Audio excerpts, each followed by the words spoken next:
नमस्कार दोस्तों, spectrum IAS के ऑनलाइन प्लेटफॉर्म पर आपका स्वागत है। मेरा नाम है अंकित बिंजवा और हम कवर कर रहे हैं एमपीजी के मध्य प्रदेश का हम सामान्य अध्ययन पढ़ रहे हैं।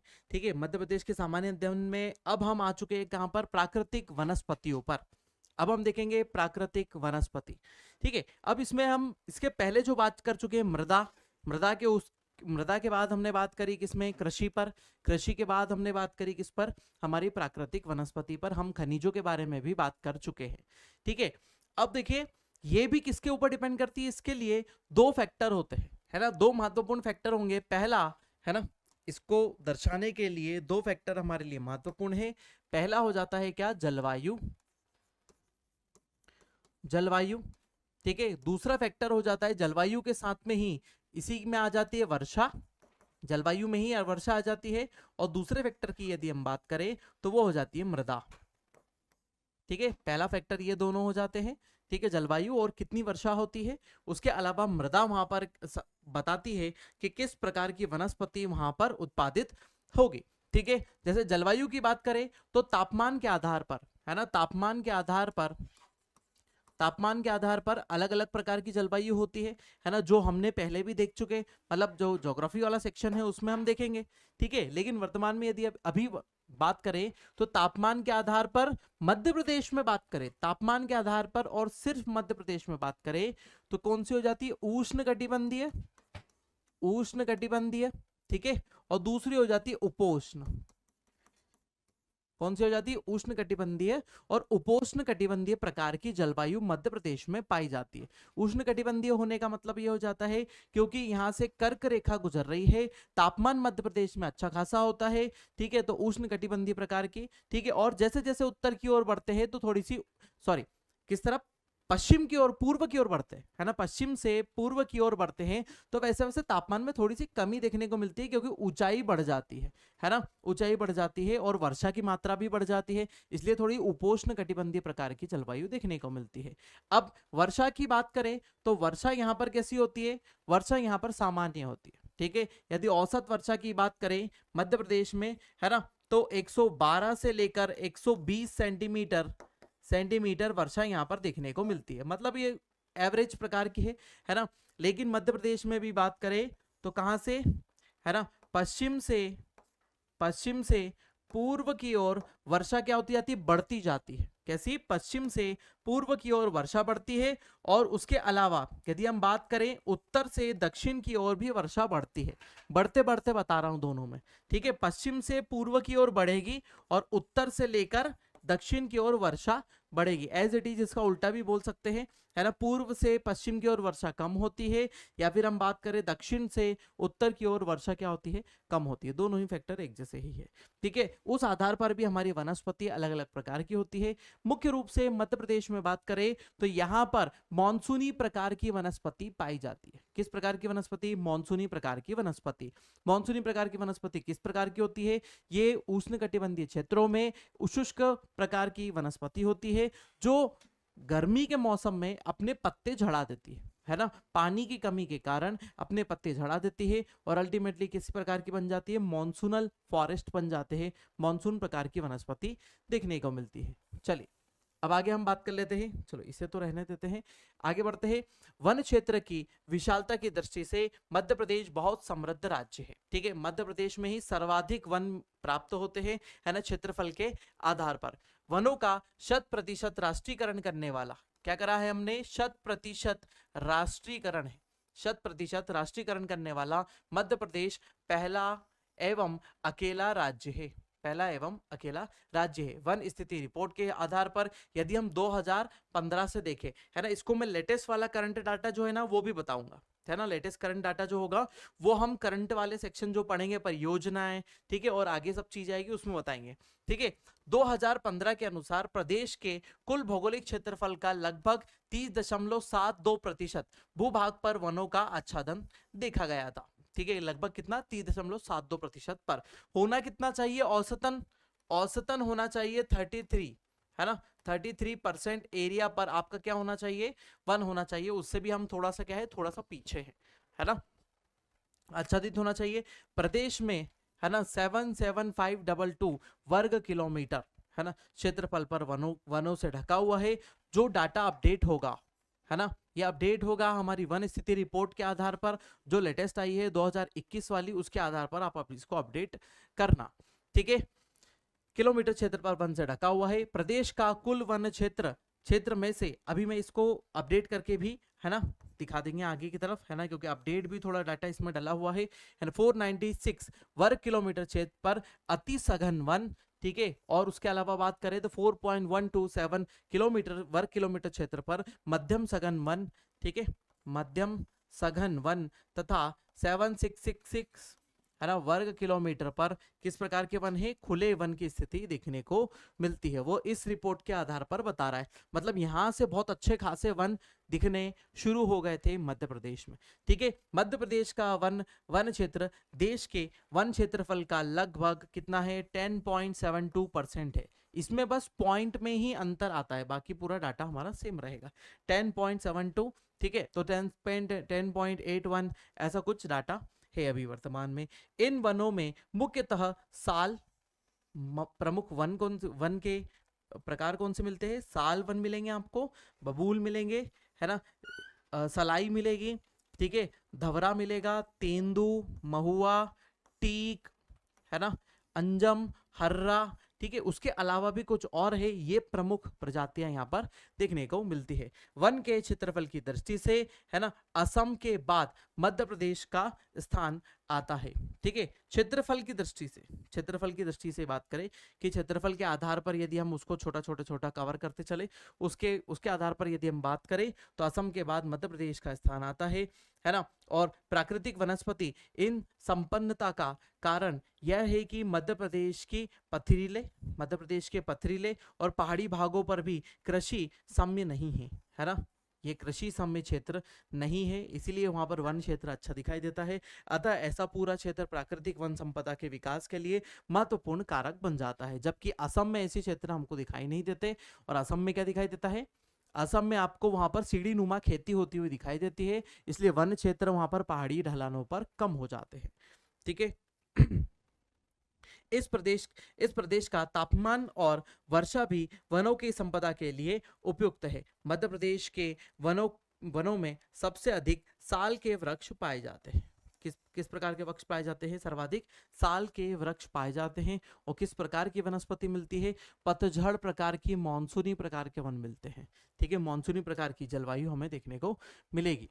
ठीक है, आगे बात कर लेते हैं, है ना। विविध जंगलों सहित प्राकृतिक संसाधनों के मामले में मध्य प्रदेश भारत का सबसे समृद्ध राज्यों में से एक है। कुल लगभग हम बात करें 3.08 वर्ग किलोमीटर अर्थात 94,689 वर्ग किलोमीटर। ठीक है, वर्ग किलोमीटर में लगभग 30.72% क्षेत्रफल, ठीक है, 30.72% क्षेत्रफल पर वन फैले हुए हैं। राज्य की भौगोलिक और जैविक विविधता कांटेदार जंगलों से लेकर उष्ण कटिबंधीय पहाड़ी जंगलों, है ना, कौन कौन सी विशेषता यहाँ पर देखने को मिल रही है, उष्ण कटिबंधीय पहाड़ी जंगल जो पतझड़ प्रकार के हैं, है ना, और उसके अलावा कांटेदार जंगल आपको मिलता है कहां पर, उत्तर, है ना, उत्तर पश्चिम की तरफ, है ना, जो राजस्थान वाले लगे हुए क्षेत्र है वहां पर, क्योंकि वर्षा की मात्रा कम है, जैसे 18 वर्ण प्रकारों में, है ना, परिलक्षित होती है। राज्य 9 प्राकृतिक और 11 कृषि जलवायु क्षेत्रों में, 9 प्राकृतिक और 11 कृषि जलवायु क्षेत्रों में विभाजित किया हुआ है। ठीक है, राज्य की कुल वन क्षेत्र में से 31,000, है ना, 31,098 वर्ग किलोमीटर क्षेत्र का आरक्षित वन फैले हुए हैं। संरक्षित वनों की संख्या बात करें तो इतनी हो जाएगी। ठीक है, अवर्गीकृत की बात करें तो इतनी हो जाएगी, क्योंकि ये डाटा क्या है, 15 वाला ही है। ठीक है, उसको हम क्या करेंगे, अपडेट करते हुए आगे की तरफ मैं आरक्षित संरक्षित की पूरी डिटेल बताने वाला हूँ। ठीक है, फैले हुए हैं। वनों का घनत्व राज्य के एक समान नहीं है ना, वनों का घनत्व क्या है, एक समान नहीं है, क्योंकि वर्षा का वितरण भी असमान है और जलवायु वितरण भी क्या है, अलग तरीके से दिखाई देता है। भौगोलिक स्थिति भी मैं आपको पूरी बता चुका हूं, क्योंकि उत्तर की ओर जाते जाते शुष्क क्षेत्र आ जाते हैं और मैदानों से लगा हुआ क्षेत्र है। दक्षिण की ओर आते हुए पहाड़ी पर्वतीय क्षेत्र आपको दिखाई देता है। पूर्व की ओर जाने पर भी पठार, ऊंची पहाड़ियां, है ना, दिखाई देती है। इसीलिए ऊंचाई बढ़ने के साथ में वर्गीकरण क्या हो जाता है, अलग अलग हो जाता है, समान नहीं है वहां पे वर्गीकरण। बालाघाट, मंडला, डिंडोरी, बैतूल, सिवनी, छिंदवाड़ा, शहडोल, हरदा, श्योपुर, सीधी जिलों में घने वन दिखाई देते हैं, घने वन क्षेत्र दिखाई देते हैं। राज्य के ज्यादातर वन दक्षिण और पूर्वी इलाके में है ना। श्योपुर और पन्ना उल्लेखनीय अपवाद रहे हैं। श्योपुर और पन्ना में इसमें वन की कमी दिखाई देती है। ठीक है, चलिए प्रसिद्ध प्रसिद्ध विद्वान है ना जॉर्ज। ठीक है, प्रसिद्ध विद्वान कौन है, जॉर्ज के अनुसार राज्य में कुल 18 प्रकार के वन है ना, 18 वन प्रकार है जो 3 प्रकार के वन समूह में विभाजित किए जाते हैं, है ना। 18 प्रकार के वन हैं जिनको हम प्रमुख रूप से 3 बड़े प्रकार के वन समूह में विभाजित कर देते हैं। उष्ण कटिबंधीय नम पर्णपाती, उष्ण कटिबंधीय नम पर्णपाती मतलब क्या हो जाता है, ट्रॉपिकल, है ना। ट्रॉपिकल नम पर्णपाती मतलब क्या हो जाता है, वेट डेसिडियस, है ना। ट्रॉपिकल वेट डेसिडियस हो जाते हैं। उष्ण कटिबंधीय शुष्क पर्णपाती ट्रॉपिकल ड्राई डेसिडियस, है ना, ट्रॉपिकल ड्राई डेसिडियस। उष्ण कटिबंधीय कंटक वन, ठीक है, या फिर क्या हो जाते हैं, श्रुप्स जिन्हें कहा जाता है ट्रॉपिकल श्रुप्स, या फिर कटीली वन और झाड़ियां, श्रुप्स कहा जाता है इन्हें, ठीक है, कंटक वन। तो 3 बड़ी प्रजातियों में इन्हें विभाजित कर दिया जाता है। वन आच्छादन मूल्यांकन के आधार पर राज्य के वनों में पाए जाने वाले विभिन्न प्रकार के वन समूहों के वन आच्छादन क्षेत्रफल का प्रतिशत लिहाजा से वितरण इस प्रकार दिया हुआ है। ठीक है, अब उनको देख लेते हैं। मध्य प्रदेश को 16 वन क्षेत्र, अभी तो हम थोड़े से डिटेल में पढ़ रहे हैं, अभी हम उसके फैक्टराइजेशन में चलेंगे, वहां से आपको और अच्छे से डिटेल में समझने आने लगेगा। ठीक है, मध्य प्रदेश को 16 वन क्षेत्रीय मंडल, 16 वन क्षेत्रीय मंडल, 9 राष्ट्रीय उद्यान, 9 राष्ट्रीय उद्यान क्षेत्र में, ठीक है, और 25 अभ्यारण्यों में विभाजित किया गया है। ये भी अपडेट होकर आपको मिल जाएगा आगे, है ना, जब हम अभ्यारण्य और ये सब चीजें पढ़ेंगे इसके साथ में ही आगे, है ना, तो वहां पर और हाइड्रोजन भी जुड़े हुए, चीजें 3 अपडेट होती हाइड्रोजन हुई जुड़े आपको हुए। दिखाई दे जाएगी। हम इनको अलग से पढ़ेंगे, पूरे अभ्यारण्य एक साथ ही पढ़ेंगे। ठीक है, में विभाजित किया गया है ना। वन मंडल में 63 वन विभाग, वन प्रभाग शामिल है ना। वन प्रभाग मतलब क्या हो जाते हैं, एक ही वन क्षेत्र के अलग अलग अलग हिस्से जो होते हैं वन प्रभाग कहलाते हैं। ठीक है, जहां पर अलग प्रकार की वनस्पति, या फिर जैसे हम बात करें कि नदी के किनारे, है ना, किसी वन क्षेत्र से एक नदी निकल रही तो उसके किनारे थोड़ी अलग प्रकार की वनस्पति होगी।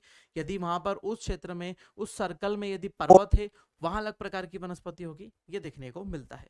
प्रत्येक कृषि जलवायु क्षेत्र को एक अनुसंधान वितरण इकाई के रूप में जाना जाता है। देश के 131 कृषि जलवायु, देश के 131 कृषि जलवायु क्षेत्रों में से मध्य प्रदेश में 11 क्षेत्र उपलब्ध है। यह ठीक है, क्योंकि डबल बॉन्ड वाला कृषि कार्बन, जलवायु क्षेत्र में इसका ये संकरण मध्यभाग अगर में, आप है देखें ना, कुछ तो कुछ यह छोटे छोटे हिस्से sp2 इसके संकरित अंतर्गत रहेगा। शामिल हो तो जब जाते हैं। हमने उत्तर में, पूर्व कायरल में, पश्चिम में, सब जगह देखने को मिलते हैं। कृषि जलवायु क्षेत्रों में से मध्य प्रदेश में 11 उपलब्ध है। यहाँ औषधि उद्योग, ठीक है, क्या चीज, औषधि उद्योग, जो आपको सतपुड़ा में अच्छा खासा दिखाई देगा, पूर्वी क्षेत्रों में अच्छा दिखाई देगा मध्य प्रदेश में, है ना, में इस्तेमाल होने वाली 50% से अधिक जड़ी बूटियों का प्राकृतिक निवास स्थान भी देखा जाता है। ठीक है, आपने एक सुना होगा सतपुड़ा के घने जंगल, इसको हम ठीक है, कुछ इस तरह उसमें से भी पूरी तरीके से बताया हुआ है इन जंगलों के बारे में।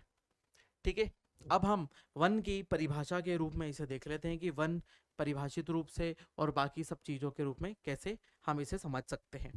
ठीक है, देखो वन की परिभाषा, देखो इसमें एकदम बहुत सारी फैक्चुअल चीजें नहीं है, इसमें समझने वाला सेक्शन ज्यादा है ना। इसमें बहुत सारी फैक्चुअल चीजें नहीं है, इसके अंदर आपको बस वो परसेंटेज याद रखना है, कितना एरिया कवर करते याद रखना है, बाकी फैक्टर्स याद रखने, कितने प्रकार के वन पाए जाते हैं, है ना, बहुत सारा डाटा है इसके अंदर, है ना, उसको भी याद रखना है। समझने की चीजें इसमें ज्यादा है, कि एक ये बार चीजें दिमाग में चली गई तो फिर वो आपके लिए इतनी सब डिटेल कोई मायने नहीं रख जाएगी, सिर्फ डिटेल समझाने के लिए और आपके लिखने के लिए बढ़िया से दे रखी हुई है।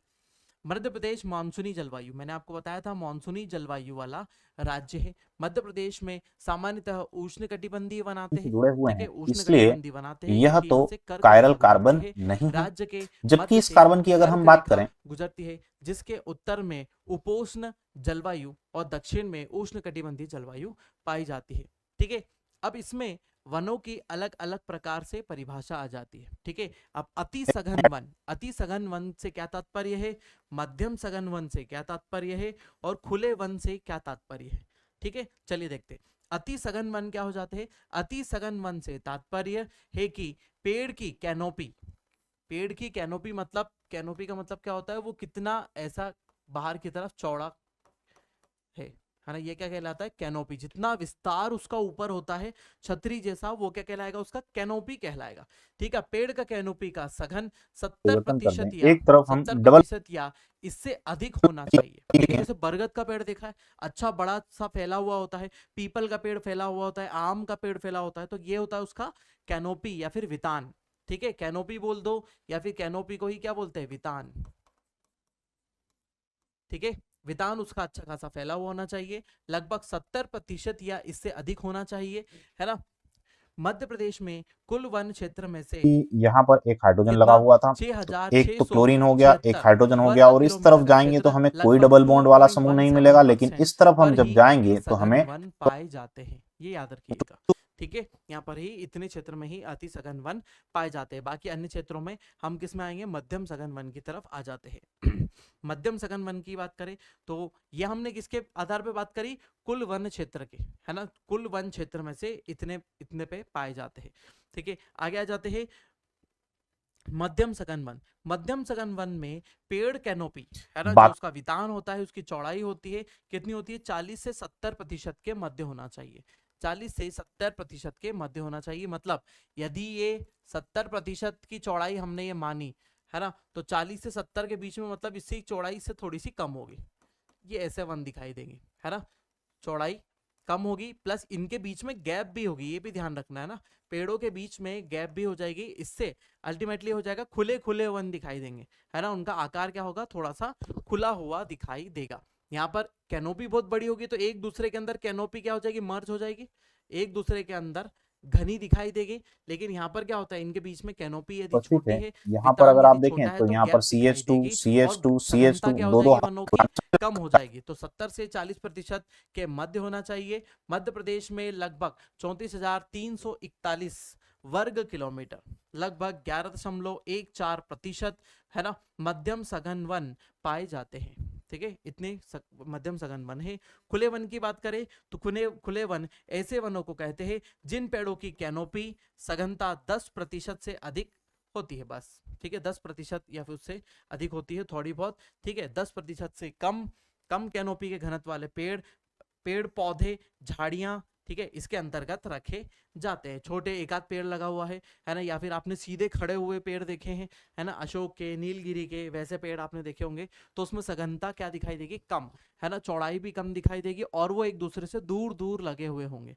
जैसे आपने कहीं पर किसी बड़े लॉन में, है ना, लगे हुए देखे हैं, है ना, यदि आप डीएवीवी के कैंपस गए होंगे, है ना, यदि आपने किसी भी कॉलेज के बड़े कैंपस को विजिट करा है, तो वहां पर आपने पेड़ पौधे लगे हुए देखे होंगे, वो एकदम डेंस नहीं लगे हुए, वो दूर दूर लगे हुए, है ना, दूर दूर लगे हुए, और वो प्राकृतिक रूप से ही लगे हुए।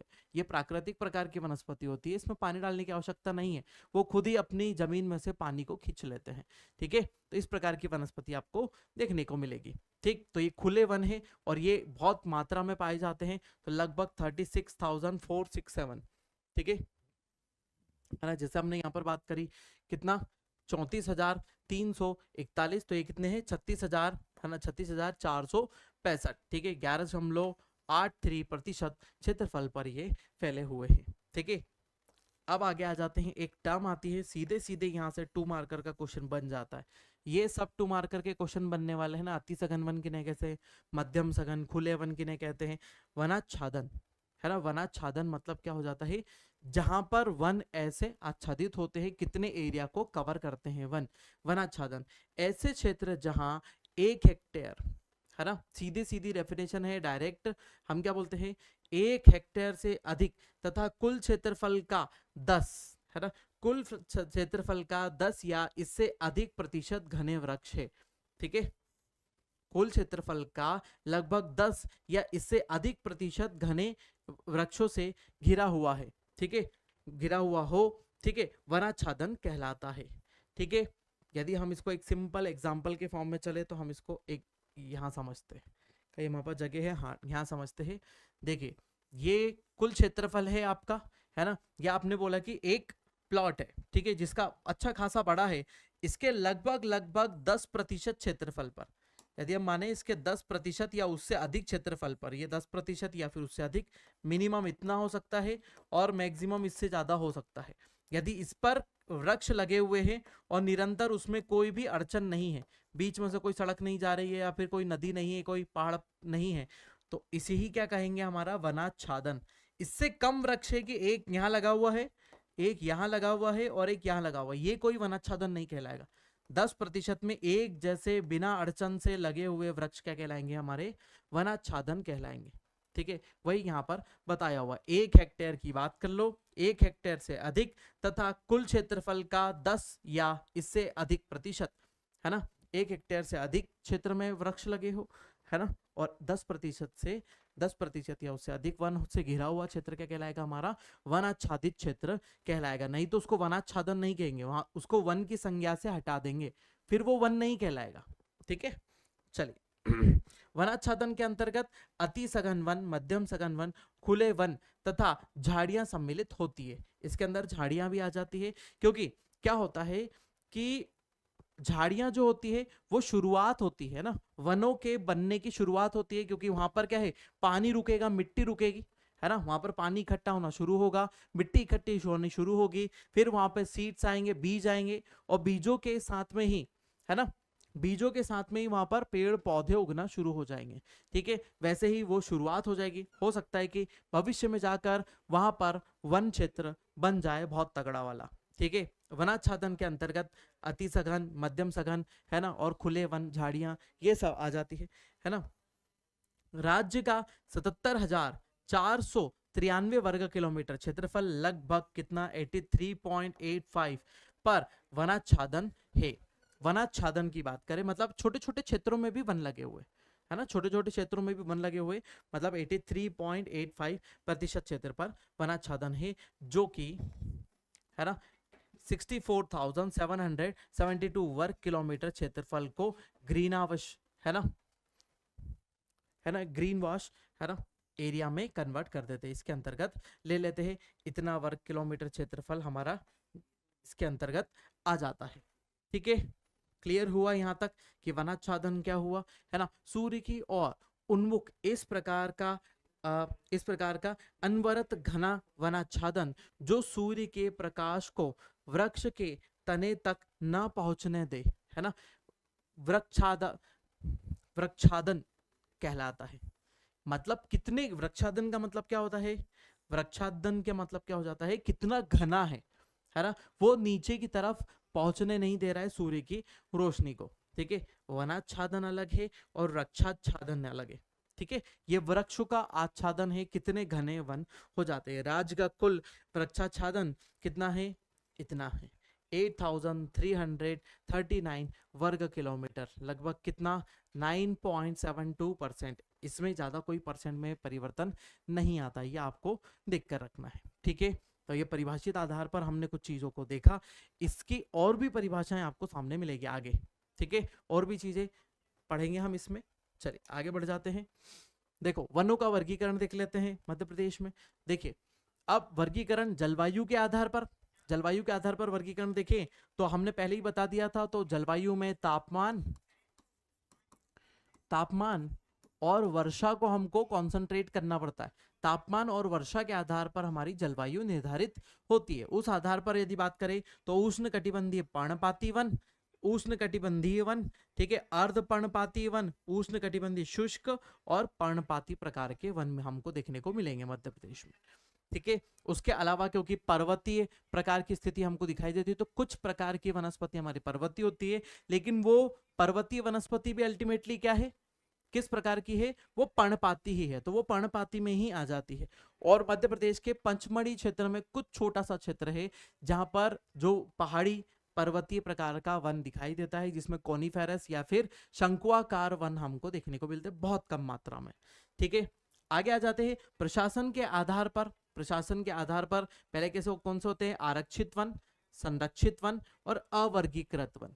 ठीक है, इसमें क्या हो जाते हैं, इसमें ही नेशनल पार्क आ जाते हैं, है ना, वाइल्ड लाइफ सेंचुरीज आ जाती है, बायोस्फीयर रिजर्व्स आ जाते हैं, इसी के अंतर्गत रखे जाते हैं प्रशासनिक आधार पर आरक्षित, संरक्षित और अवर्गीकृत वन में, है ना। प्रजातियों के आधार पर मध्य प्रदेश में बात करें तो सागौन का क्षेत्र हमको देखने को मिलता है, फिर साल का क्षेत्र हमको देखने को मिलता है और मिश्रित प्रकार की वनस्पति दिखाई देती है ना। प्रादेशिक आधार पर बोले, है ना, तो हमको प्रादेशिक आधार पर भौगोलिक अवस्था को देखना पड़ेगा। भौगोलिक आधार पर हम देखें तो दक्षिणी नर्मदा क्षेत्र का वन, ठीक है, फिर उसके बाद विंध्य कैमूर क्षेत्र को हम देखते हैं और शिवपुरी मुरैना क्षेत्र को हम देखते हैं, ठीक है, क्योंकि उत्तर पश्चिम वाला क्षेत्र यदि हम जाएंगे तो वहां पर झाड़ियां और कटीले वन हमको मिलेंगे, कटीले वन और झाड़ियों के रूप में देखने को मिलेगा, ठीक है। तो इस वर्गीकरण को एज इट इज बना ले, है ना, एज इट इज बना ले, एज इट इज रखें, है ना, ऐसा ही समझे।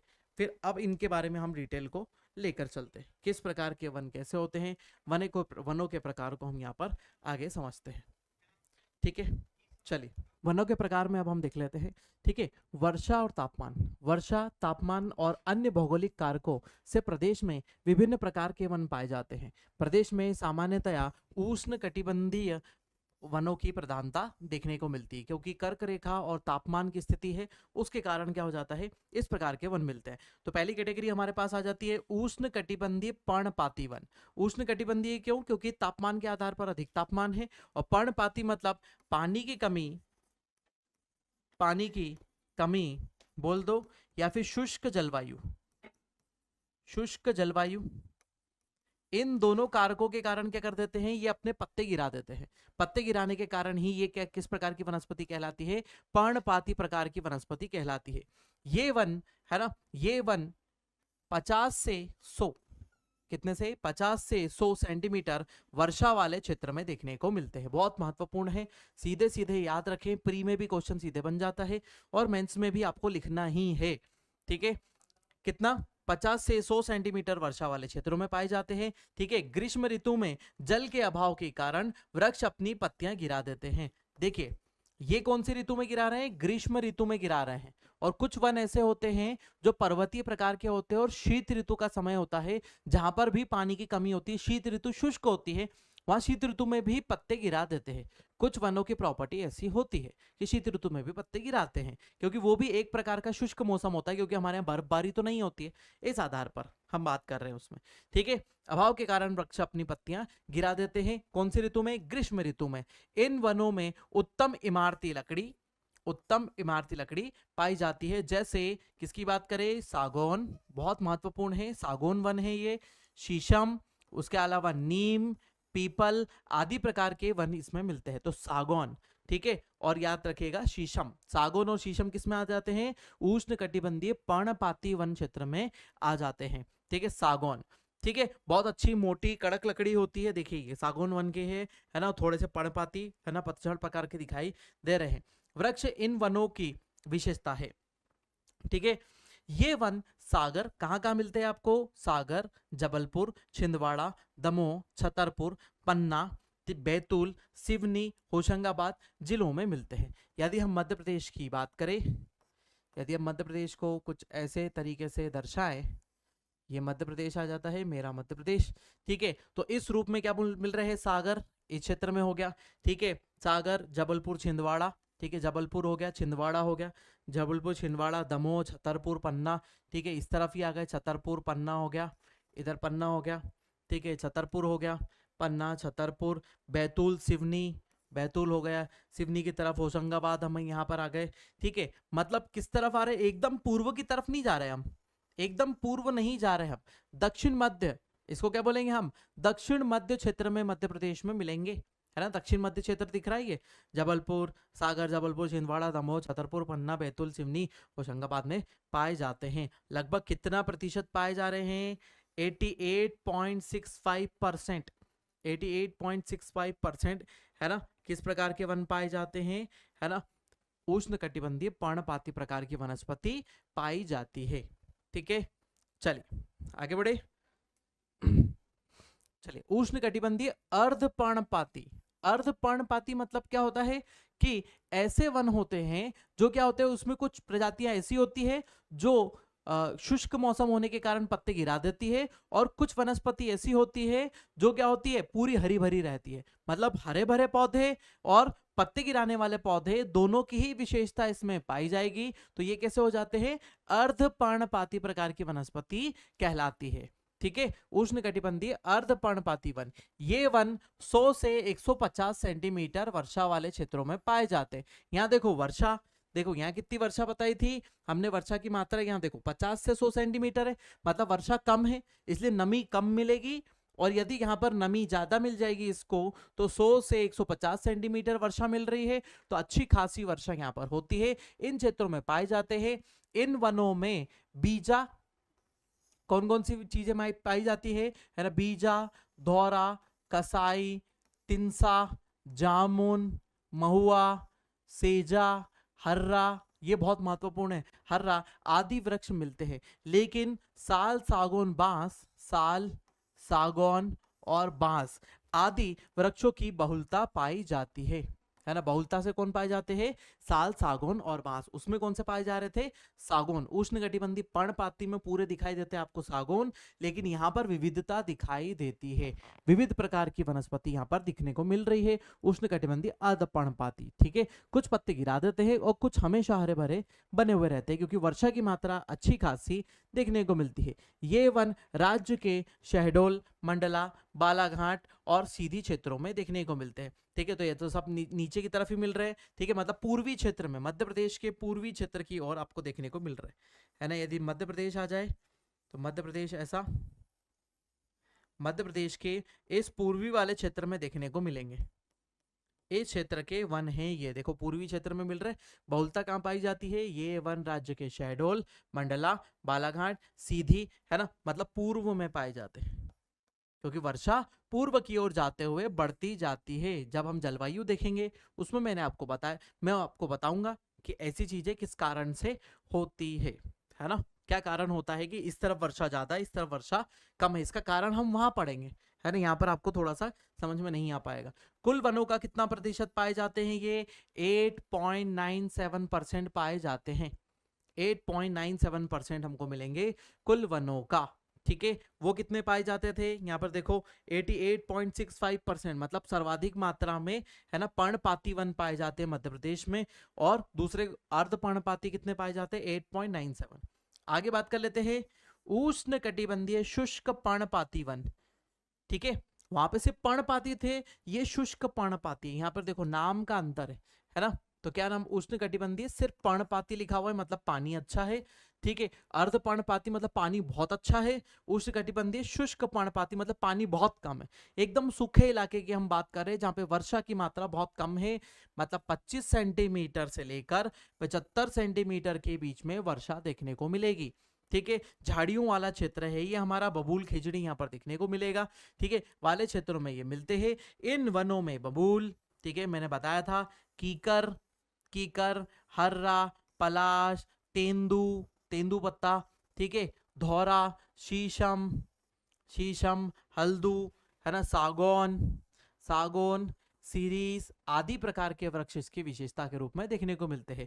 ये वन कहाँ दिखेंगे, श्योपुर, रतलाम, मंदसौर, दतिया, टीकमगढ़, ग्वालियर, खरगोन आदि जिलों में देखने को मिलेंगे। ये देखो ये यहाँ मिल रहे, इस क्षेत्र में ये वन देखने को मिलेंगे, है ना। मध्य प्रदेश में ये आ गया ग्वालियर। ठीक है, देखो श्योपुर हो गया, ग्वालियर हो गया, रतलाम इधर आ गया, मंदसौर यहाँ पर आ गया, दतिया यहाँ पर हो गया, दतिया, टीकमगढ़ यहाँ पर हो गया। मतलब ये क्षेत्र थोड़ा सा और कवर कर लो, है ना। मतलब बुंदेलखंड का पठार की हम बात कर ले। ठीक है, उसके अलावा मध्य भारत का पठार हो गया, उस क्षेत्र पर इस प्रकार की वनस्पति पाई जाती है। ठीक है, और कितने पाए जाते हैं प्रतिशत में, दशमलव, है ना, 0.238% ही पाए जाते हैं, मतलब लगभग 1% भी नहीं, लगभग 1% वन भी नहीं पाए जाते कुल वनस्पति का। ठीक है, सर्वाधिक वनस्पति हमारी उष्णकटिबंधीय पर्णपाती है, अर्धपर्णपाती हमारी उससे थोड़ी सी क्या, बहुत ही कम पाई जाती है, लगभग 8% देखने को मिल रही है, लगभग 9%, यहाँ पर 1% भी देखने को नहीं मिल रही है। ठीक है, क्लियर हुआ यहाँ तक। चलिए आगे बढ़ जाते हैं, है ना। अब वनों का प्रशासनिक वर्गीकरण, है ना, वनों का प्रशासनिक वर्गीकरण हम यहाँ पर देखते हैं। तो वनों को प्रशासनिक आधार पर अन्य हिस्सों में बांटा जाता है। ठीक है, तो सबसे पहले हम यहाँ पर बता देते हैं शासकीय वर्गीकरण मैंने आपको बताया था, संरक्षित, आरक्षित, है ना, और खुले वन। ठीक है, तो सबसे पहले आ जाते हैं मध्य प्रदेश पूरा वन क्षेत्र वन विभाग के नियंत्रण में है। वन विभाग के नियंत्रण में है मध्य प्रदेश, पहला एकमात्र राज्य है जिसने वनों का राष्ट्रीयकरण कर रखा है, पूर्ण रूप से राष्ट्रीयकृत कर रखा है ना। वन विभाग के नियंत्रण में है। राज्य के वनों का वर्गीकरण निम्नलिखित 3 प्रकार से किया जाता है। सबसे पहले आ जाते हैं संरक्षित वन, पूरी तरीके से संरक्षण प्राप्त। संरक्षित वन ऐसे वन होते हैं जिनकी रक्षा के लिए शासकीय देखरेख होती है, मतलब वन रक्षक अधिकारी इसके अंतर्गत होता है। ठीक है, वन विभाग के अंतर्गत होते हैं, पूरी तरीके से रक्षा यही करते हैं। ठीक है, होती है। इसका नष्ट होना हानिकारक है क्योंकि ये बहुत अच्छी डायवर्सिटी वाले होते हैं, जैव विविधता यहाँ पर बहुत अच्छी होती है, हानिकारक है। लेकिन वानस्पतिकता में इसकी देखरेख के लिए बनाए गए प्रशासनिक नियम बहुत ही शिथिल है। इन वनों में निवास करने वाले लोगों को पशुचारण तथा लकड़ी आदि काटने की सुविधा मिलती है। ठीक है, यहाँ पर क्या है, पशुचारण की व्यवस्था और लकड़ी काटने की व्यवस्था मिलती है, जो यहाँ पर क्या है, जनजातीय लोग रहते हैं, है ना, क्योंकि उनका मुख्य व्यवसाय ही यही है ना। वो किसी प्रकार का उद्योग धंधा नहीं करते हैं, उसके अलावा वो किसी प्रकार के अन्य लोगों से संपर्क में नहीं है, इसलिए उद्योग उनके चल नहीं सकते, है ना, और अपनी जीवन यापन के लिए वनों पर ही निर्भर होते हैं। आदिवासी क्षेत्र, ठीक है, तो जनजातीय क्षेत्र जो हमारे आ जाते हैं उनके अंतर्गत इसके रखा जाता है। तो पशुचारण के लिए, उनके पशु को चराने के लिए, और लकड़ी के लिए वो इसके ऊपर आधारित होते हैं। तो मतलब यहाँ पर क्या कर सकते हैं, थोड़े से नियम यहाँ पर होते हैं शिथिल, थोड़े से नियम शिथिल होते हैं जिससे उनको थोड़ी सी रियायत दी जा सके। इन पर सरकारी नियंत्रण कम कठोर होता है। ठीक है, सरकारी नियंत्रण कैसा होता है, कम कठोर होता है। फैक्चुअल पॉइंट के हिसाब से देखें तो हम यहाँ पर नीचे चीजें लिखी हुई है। इनमें लकड़ी एकत्रित करने की अनुमति होती है, पशुचारण की भी होती है। इनमें अभ्यारण्य बनाए जाते हैं, मुख्य बिंदु यहाँ पर ये है, इसमें क्या बनाए जाते हैं, अभ्यारण्य बनाए जा सकते हैं और बनाए भी जाते हैं। यही क्षेत्र क्या होते हैं, अभ्यारण्य कहलाते हैं।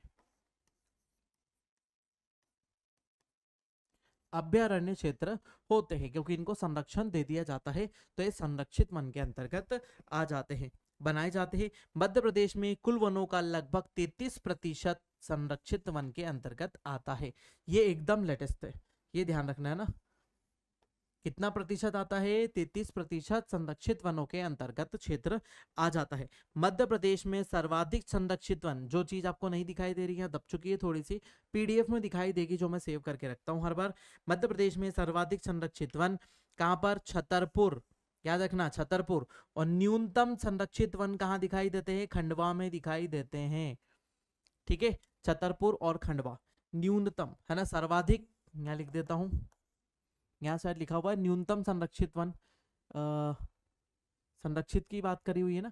ठीक है, यहाँ पर देखो, यहीं पर दिया हुआ न्यूनतम संरक्षित वन, संरक्षित की बात कर रहे हैं, हाँ, तो न्यूनतम संरक्षित वन यहाँ लिखा हुआ है कहाँ पर, उज्जैन में 0%, कोई वन संरक्षित नहीं है क्योंकि वन आवरण ही वहां पर बहुत कम है।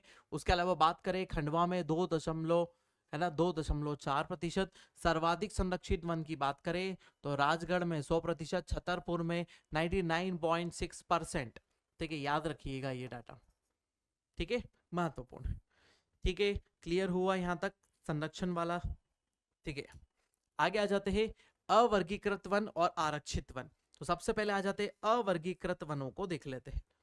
अवर्गीकृत वनों की बात करें, आरक्षित वन, इस प्रकार के वन में वे वन है जहां वनों को नष्ट किया जाना अति हानिकारक है ना, अति हानिकारक माना जाता है।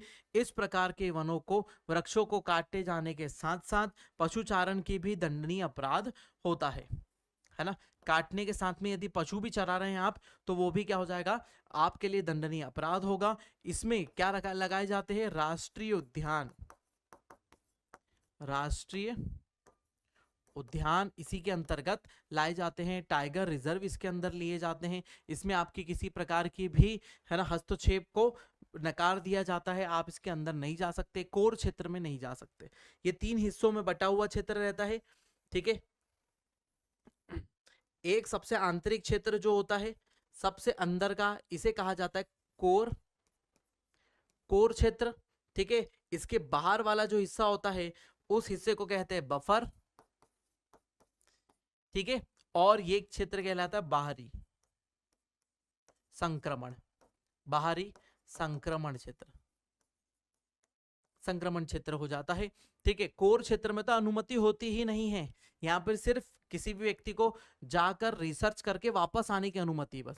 यहाँ जाओ रिसर्च करो और वापस आ जाओ, वहां रुकने की कोई अनुमति नहीं है, ना तो घर बनाए जा सकते हैं, ना तो कोई रुकने की व्यवस्था दी जा सकती है। सबसे घना क्षेत्र होता है, वनों का अनछुआ क्षेत्र होता है कोर क्षेत्र, जो किसमें कहलाता है, आरक्षित वनों में होता है।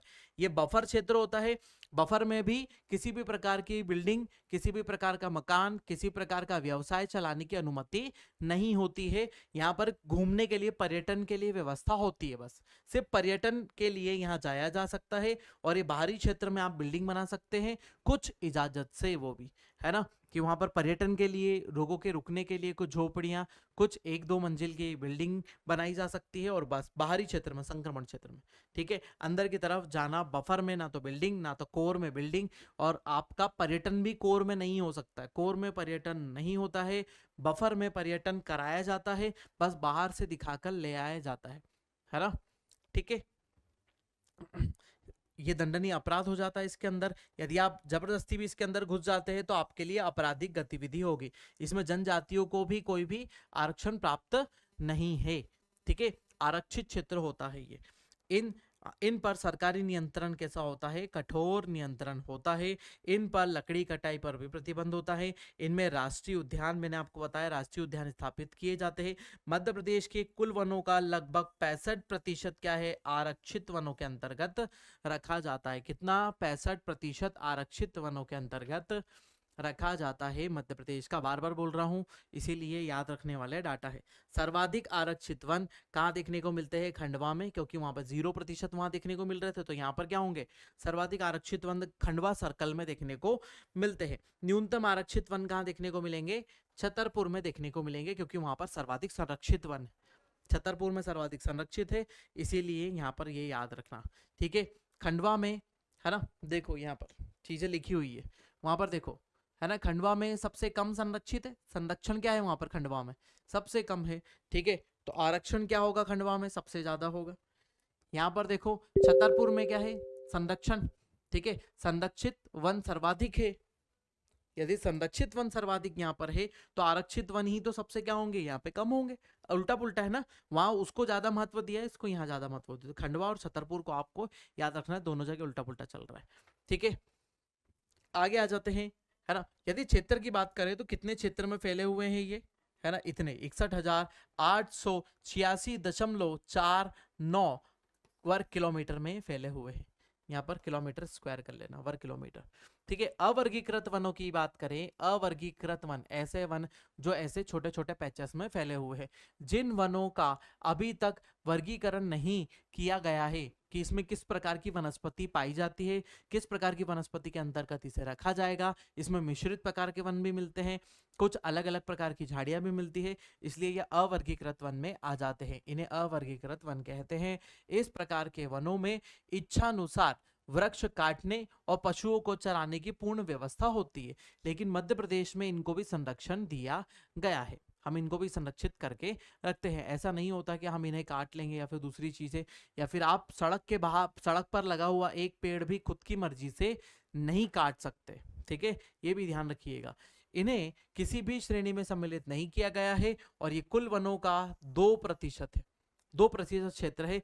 जैसे किसी कैंपस में लगे हुए पेड़ पौधे हैं, ठीक है, और वो अच्छे खासे घने हैं, है ना। किसी खेत के बाजू में बहुत सारे पेड़ लगे हुए हैं, जंगल से लगे हुए खेत है लोगों के, है ना, कुछ छोटा मोटा जंगल क्षेत्र आ जाता है उससे लगे हुए, तो उन क्षेत्रों को, है ना, ऐसे क्षेत्रों को सम्मिलित कर लिया जाता है, ठीक है। जैसे ये वाले क्षेत्र दिखाई दे रहे हैं अवर्गीकृत, क्योंकि यहाँ पर देखो लोगों के बसीगत भी है और आसपास का वन क्षेत्र भी दिखाई दे रहा है ना, तो ये थोड़े खुले खुले वन दिखाई दे रहे हैं। लेकिन आरक्षित वनों की बात करें तो एकदम आरक्षण है, यहाँ पर कुछ भी नहीं दिखाई देगा, इस तालाब में भी आप कुछ नहीं कर सकते, ठीक है। प्लस जीवों को संरक्षण यहाँ पर दिया जाता है अच्छे से, इसीलिए, है ना, आरक्षण ये क्षेत्र है, आरक्षित क्षेत्र हो गया।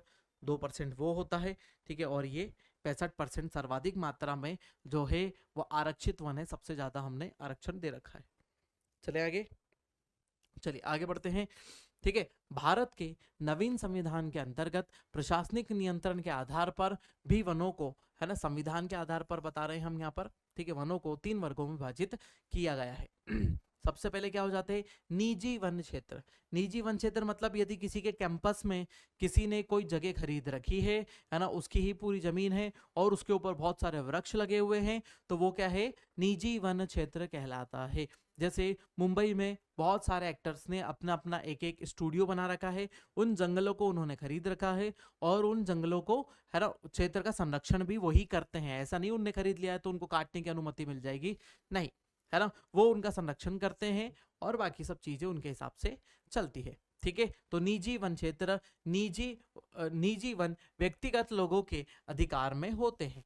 ठीक है, लेकिन वो उन्हें उतनी तेजी से हानि नहीं पहुंचा सकते, है ना, सामान्य रूप से कुछ कटाई की जा सकती है लेकिन इतनी ज्यादा नहीं। ठीक है, नेक्स्ट आ जाते हैं, है ना, निगत निकाय वन, है ना, निगत निकाय वन, जिन वनों पर स्थानीय नगर पालिकाओं, ठीक है, परिषदों का नियंत्रण होता है। ठीक है, वो क्या कहलाते हैं, निगम, है ना, निगत नहीं है, ये निगम है, निगत, ठीक है, निगम निकाय, तो वो क्या कहलाते हैं, निगम निकाय वन कहलाते हैं हमारे। ठीक है, समझ में आया कि जैसे इंदौर में जो वन क्षेत्र आपको दिखाई देंगे, है ना, जैसे कुछ गार्डन बना रखे हैं, जैसे आसपास का वन क्षेत्र आ जाता है, सड़कों के किनारे बहुत सारी जमीन खाली पड़ी हुई है और उसके ऊपर खूब सारे पेड़ लगे हुए, आपको बहुत अच्छा लगता है सड़कों किनारे से निकलने में। ठीक है, और जैसे इंदौर से थोड़ा सा बाहर की तरफ जाते हैं तो वो वन क्षेत्र किसके अंतर्गत आ जाता है, वो इन निगमों के अंतर्गत ही आ जाता है, उसे क्या कहते हैं, निगम निकाय वन क्षेत्र। और क्या आ जाते हैं, राजकीय वन क्षेत्र, जिन वनों पर पूर्ण रूप से शासकीय नियंत्रण होता है, जैसे आरक्षित वन और संरक्षित वन, है ना, आरक्षित वन और संरक्षित वन इनके अंतर्गत आ जाते हैं। इसके अंतर्गत कौन से आ जाते हैं, आरक्षित और संरक्षित, आरक्षित और संरक्षित वन को इसके अंतर्गत रखा जाता है। और इन दोनों में कौन से आ जाते हैं, खुले वन, खुले वन क्षेत्र इनके अंतर्गत देखने को मिलते हैं। ठीक है, चलिए देखिए यहाँ से ये सब आपको दिखाई दे रहा है, बाकी तो इमेजेस मैंने लगा रखी है, आप इमेजेस को देखते चले, है ना, साइड में। ठीक, आगे बढ़ जाते हैं। वन जीवन के मामले में मध्य प्रदेश बहुत ही समृद्ध राज्य है। वनस्पति और जीवों की समृद्धि विविधता के साथ मध्य प्रदेश भारत के ऐसे चुनिंदा राज्यों में से एक है जहां पर सैर करना प्राकृतिक प्रेमियों और छुट्टी पर जाने वाले के लिए एक रोचक अनुभव होता है। ये जंगलों का करिश्मा है जो लोगों को बार बार यहाँ आने के लिए संकेत देता है। एक छोटा सा एक निबंध के रूप में यहाँ पर दिया हुआ है ना, वो रखा हुआ है। ठीक है, जंगलों का करिश्मा है जो लोगों को बार बार आने का संकेत देते हैं। यह शानदार नज़ारे दिखाई देते हैं। यहाँ के पार्कों में बिताए हुए पल यादगार और अविस्मरणीय अनुभव देते हैं, क्योंकि यहाँ पर संरक्षित आरक्षित वन अच्छे खासे है। 65% आरक्षित वन है, मतलब हमने नेशनल पार्क और बायोस्फीयर रिजर्व और टाइगर रिजर्व और बहुत सारे छोटे छोटे और भी रिजर्व बना रखे है ना, जैसे हमने क्रोकोडाइल रिजर्व बना रखा है। ठीक है, फिर उसके अलावा हमने तितली पार्क बना रखे हैं, है ना, तो वो सब क्या इसमें आ जाता है, आरक्षण में। आप वहां जाके तितली थोड़ी मार सकते हैं, ठीक है, वहां जाके क्रोकोडाइल को परेशान नहीं कर सकते आप। ठीक है, ऐसा ही है। ठीक है, निवेशकों के लिए भी यह समान रूप से अच्छे अवसर उपलब्ध कराता है। पर्यटन के क्षेत्र में विकास के लिए मध्य प्रदेश अपने वन्य जीव संसाधन का सचेत और सक्रियता के साथ उपयोग कर रहा है। निवेशक अनुकूल नीतियों के साथ निजी उद्यमों द्वारा अपने विकास को आगे बढ़ाने के लिए उत्सुक हो जाते हैं। ठीक है, चलिए आगे बढ़ते हैं, है ना। अब देखते हैं प्रादेशिक आधार पर क्षेत्र, है ना, प्रादेशिक आधार पर वनों को किस रूप में विभाजित किया गया है। तो सबसे पहले आ जाता है दक्षिणी नर्मदा क्षेत्र। दक्षिण का नर्मदा घाटी क्षेत्र आपको दिखाई दे रहा है, एकदम सतपुड़ा क्षेत्र मैंने आपको ले रखा है ये, है ना। और आपको यहाँ भेड़ा घाट दिखाई दे रहा है, बढ़िया सा एकदम शानदार, आसपास पेड़ पौधे दिखाई दे रहे हैं। यहाँ भी एक नदी का क्षेत्र है, आसपास पेड़ पौधे शानदार तरीके से है।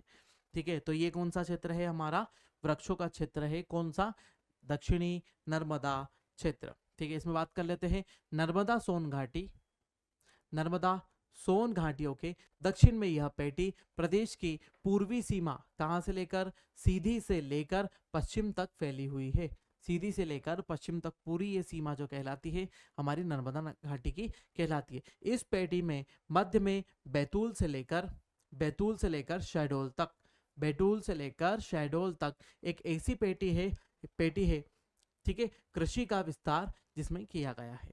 ठीक है, उसके अलावा यदि हम बात करें इस कृषित पेटी के कारण सतपुड़ा मैकाल पेटी दो हिस्सों में बट जाती है ना, बीच में कृषि वाली पेटी आ जाती है, उसके कारण सतपुड़ा मैकाल वाली दो हिस्सों में विभाजित हो जाती है, जिसके उत्तरी सीमा पर शुष्क पतझड़, कहां पर, उत्तरी सीमा पर आपको क्या दिखाई देते हैं, शुष्क पतझड़ वन दिखाई देते हैं उत्तर पे। ठीक है, और दक्षिण की बात करें तो दक्षिणी भाग पर आपको क्या दिखाई देता है, उष्णकटिबंधीय आर्द्र पतझड़ वन दिखाई देते हैं, आर्द्र पतझड़ वन, क्योंकि घाटी में अच्छी खासी वर्षा है दक्षिण की ओर है ना, उत्तर की ओर वर्षा थोड़ी कम हो जाती है, इसलिए तो उष्णकटिबंधीय आपको कहां दिखाई देंगे, पतझड़ वन उत्तर की ओर दिखाई देंगे नर्मदा घाटी के दक्षिण की ओर कैसे दिखाई देंगे, उष्णकटिबंधीय आर्द्र पतझड़ वन देखने को मिलेंगे। ठीक है, आर्द्र पतझड़ वन का मतलब क्या हो जाता है, 100 से 150 वर्षा। ठीक है, और शुष्क पतझड़ वन का मतलब कितना हो जाता है, हम यहाँ पर बात करें 50 है ना से 100 सेंटीमीटर वर्षा, 50 से 100 सेंटीमीटर वर्षा के आसपास वर्षा देखने को मिलेगी। इसके अंतर्गत सतपुड़ा मैकाल श्रेणी के बघेलखंड का पठार और पहाड़ी भाग भी इसी के अंतर्गत शामिल किया जाता है। ठीक है, वृक्षों की प्रजाति बात करें तो इसके अंदर साल प्रमुख प्रजाति दिखाई देती है। बांस मध्य प्रदेश में हर जगह पाया जाता है। ठीक है, महुआ हो जाता है, सागौन हो जाता है। ठीक है, क्षेत्र की बात करें तो बालाघाट, होशंगाबाद, मंडला और सिवनी। ठीक है, ये प्रमुख क्षेत्रों के रूप में दिखाई देते हैं, बाकी भी अन्य क्षेत्र इसमें है। ठीक है, ये प्रमुख क्षेत्रों के रूप में देखने को मिल रहे हैं। चलो आगे आ जाते हैं, विंध्य कैमूर क्षेत्र।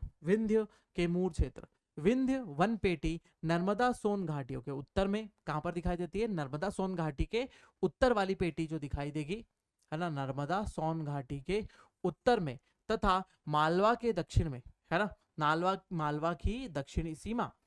की दक्षिणी सीमा पर पश्चिम से पूर्व की ओर है ना, दमोह सागर के पठार तक फैली हुई है। यह विरल वन पाए जाते हैं। यहाँ पर कैसे वन पाए जाते हैं, विरल वन पाए जाते हैं। विरल मतलब जैसे छोटे छोटे अलग अलग पैचेस में पाए जाते हैं। जैसे यहाँ पर आपको कुछ झाड़ियां दिखाई दे रही है ना, वृक्ष कुछ दिखाई दे रहे हैं बीच में, उधर सूखा इलाका है, इस तरफ वृक्ष दिखाई दे रहे हैं, इस प्रकार की चीजें देखने को मिलती है। यह पेटी रायसेन है ना, सिलावनी और भांडेर पठार क्षेत्र में काफी चौड़ी है। इसके पूर्वी भाग में कैमूर के वन है ना स्थित है। पूर्वी भाग में क्या है, कैमूर पहाड़ी दिखाई देगी, कैमूर के वन वहां पर आपको देखने को मिलेंगे। इस पेटी की शाखाओं का विस्तार उत्तर में है ना, कहां पर है, उत्तर में सागर दमोह पठार, ठीक है, नारहट बिजावर पहाड़ियों, ठीक है, नारहट और बिजावर पहाड़ियों के वहां पर, ठीक है, और पन्ना विंध्याचल क्षेत्र तक फैले हुए देखने को मिलते हैं। विस्तार हमारे लिए महत्वपूर्ण है। उत्तर में सागर दमोह पठार से लेकर नारहट बिजावर श्रेणियों तक, पहाड़ियों तक आपको देखने को मिलेगा। फिर पन्ना विंध्याचल क्षेत्रों तक भी देखने को मिलेगा, मतलब मध्य वाले क्षेत्र की हम बात कर रहे हैं। ठीक है, वृक्षों की प्रजाति की बात करें तो शीशम, तेंदुपत्ता और पीपल, शीशम, तेंदुपत्ता और पीपल इसमें मिलेगा। क्षेत्र है सागर, दमोह, कटनी, सतना। ठीक है, मध्य वाले क्षेत्र की हम इसमें बात कर रहे हैं। ठीक है, क्लियर हुआ यहां तक। ठीक है, अगले की तरफ चलते हैं हम। शिवपुरी मुरैना क्षेत्र, कौन सा क्षेत्र आ गया हमारा, शिवपुरी मुरैना क्षेत्र। इस वन पेटी में मुरैना और शिवपुरी का भाग आता है ना, क्योंकि नाम ही वही है, मुरैना और शिवपुरी। और ये सूखे क्षेत्र है एकदम है ना, शुष्क अर्धशुष्क क्षेत्र देखने को मिलता है। अर्धशुष्क क्षेत्र, यहाँ अत्यधिक है ना मानवीय व्यवधान के कारण वनों की स्थिति बहुत खराब हो गई है। यहाँ पर कटीले वृद्ध वृक्ष सर्वाधिक देखने को मिलते हैं है ना। विरल वन यहाँ पर देखने को मिलेंगे। वृक्षों की प्रजाति में बबूल, पलास, बेर, खेर, खेजड़ी आदि देखने को मिलेगा। उसके अलावा क्षेत्र कौन सा आ जाता है, मुरैना, ग्वालियर, रतलाम, उज्जैन, इंदौर, इसके आसपास का इलाका देखने को मिलेगा। ठीक है, तो ये शिवपुरी और उनके आसपास का इलाका ये थोड़ा सा सूखा, एक तरफ से सूखा इलाका दिख रहा है और दूसरी तरफ से एकदम ठीक है। ठीक है, तो शिवपुरी मुरैना क्षेत्र का ये हमारा हिस्सा हो जाता है। ठीक है, चलिए अब हम इसको क्या करते हैं, इस सेक्शन को हम यहीं पर ही रखते हैं। इस सेक्शन को हम यही रखते हैं। अगला हम जो सेशन शुरू करेंगे, कहाँ से शुरू करेंगे? प्रजाति के आधार पर वनों का वर्गीकरण शुरू करेंगे, है ना। अगले सेशन जो हम देखेंगे, है ना, इसका दूसरा पार्ट जिसमें प्रजाति के आधार पर वनों को देखेंगे और आगे बढ़ाएंगे और आगे पढ़ते चलेंगे। तो आज के लिए हम इतने ही रखते हैं, है ना। मिलेंगे नेक्स्ट सेशन में जिसमें हम इसको प्रजाति के आधार पर समझना शुरू करेंगे।